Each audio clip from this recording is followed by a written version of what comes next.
অসমত ৰোষ্টৰ নামত কি চলিছে হালিলতো পাহৰি কিয় গৈছে এই সকলে নৱপ্ৰজন্মৰ এই ৰূপ কিয় মুখত কিয় অসভ্য গালিগালাজ অভিভাৱকসকল জ্ঞাতনে প্ৰথমে জনাই লও আমাক আপোনালোকে গালি পাৰিব অন্য খবৰ নাই নেকি বুলিও প্ৰশ্ন কৰিব পিছে সমাজৰ প্ৰতি থকা দায়বদ্ধতাৰ বাবেহে আমাৰ এই বিশেষ প্ৰতিবেদন এটা সময়ত এইবোৰে ৰূপ ল'ব পাৰে ভয়ংকৰ চাই লওক অসমৰ কেইজনমান তথাকথিত ৰোষ্টাৰক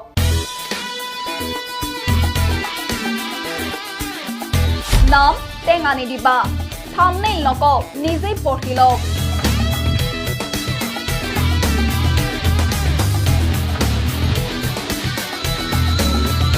নাম দ্য ইণ্ডিয়ান বয় কথা আচৰণ চাব নোৱাৰি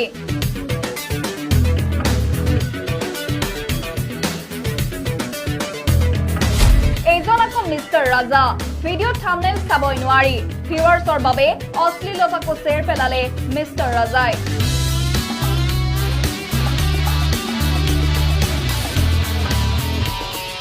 এইজনক আকৌ চাওকচোন যি সময়ত পঢ়া শুনা কৰি জীৱনটো নতুনকৈ গঢ় দিয়াৰ চিন্তা চৰ্চা কৰিব লাগিছিল সেই সময়তে ৰোষ্টৰ নামত উদ্ভণ্ডালি কি হৈছে এইসকল যুৱ প্ৰজন্মৰ কিয় এই ৰূপ লৈছে এইসকলে জলবায়ু পৰিৱেশৰ কিবা খেলিমেলি নেকি যাৰ বাবে বিকৃত মানসিকতাৰে এই কাৰ্যকলাপ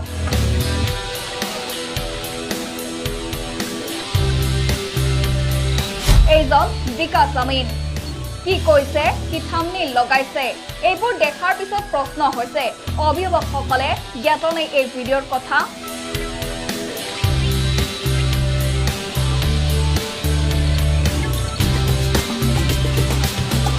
এইজন নগাঁও ৰোষ্টাৰ বয় থাম অসমীয়া ছোৱালী ভাইৰেল দৃশ্য অদ্ভুত প্ৰকৃততে ইউটিউবত ধন ঘটাৰ লক্ষ্যৰে এচাম বিকৃত মানসিকতাৰ ব্যক্তিয়ে এইসমূহ কাম কৰি আছে নেকি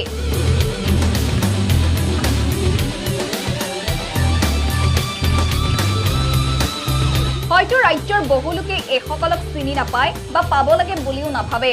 কিন্তু এইসকলে কৰা কামবোৰে সমাজত কুপ্ৰভাৱ পেলাব বুলি নাভাবেনে অসমত বৰ্তমান শতাধিক ৰোষ্টাৰ আছে যিসকলে কাম বন এৰি এইদৰে আনৰ ভিডিঅ'সমূহক ৰহণ সানি অপ্ৰাসংগিক যুক্তিযুক্ত কৰি আছে অভিভাৱকসকলে নিজ সন্তানক মোবাইল দিওঁতে এতিয়া সাৱধান হ'ব লাগিব আপোনাৰ সন্তানে এনে ভিডিঅ' চোৱাৰ পৰা বিৰত ৰাখক ৰোষ্টাৰ সকললৈ অনুৰোধ এনে বিকৃত মানসিকতাৰ ভিডিঅ' এৰি ভাল বিষয়ক লৈ আলোচনা কৰক